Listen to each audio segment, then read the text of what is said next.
ಪಡೆದಿರುವ ರಾಮನಗರದ ಜಾನಪದ ಲೋಕದಲ್ಲಿ ಮಕರ ಸಂಕ್ರಾಂತಿ ಹಬ್ಬವನ್ನು ಇಂದು ಸಂಭ್ರಮ ಮತ್ತು ಸಡಗರದಿಂದ ಆಚರಿಸಲಾಯಿತು.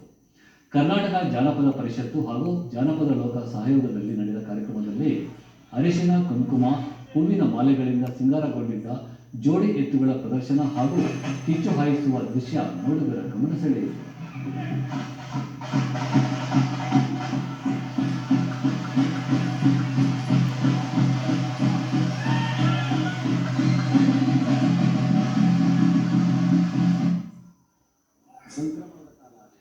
ಈ ವೇಳೆ ಜಾನಪದ ಪರಿಷತ್ ಅಧ್ಯಕ್ಷ ಬೋರಲಿಂಗಯ್ಯ, ಜಾನಪದ ಲೋಕದಲ್ಲಿ ಹಲವಾರು ವರ್ಷಗಳಿಂದ ರಾಸುಗಳ ಕಿಚ್ಚು ಹಾಯಿಸುವ ಪದ್ಧತಿ ಆಚರಿಸಿಕೊಂಡು ಬರುತ್ತಿದ್ದು, ರಾಮನಗರ ಮಾತ್ರವಲ್ಲದೆ ವಿವಿಧ ಊರುಗಳಿಂದ ಆಗಮಿಸಿರುವ ಜನರು ಹಬ್ಬವನ್ನು ಕಣ್ತುಂಬಿಕೊಳ್ಳಲಿದ್ದಾರೆ ಎಂದರು.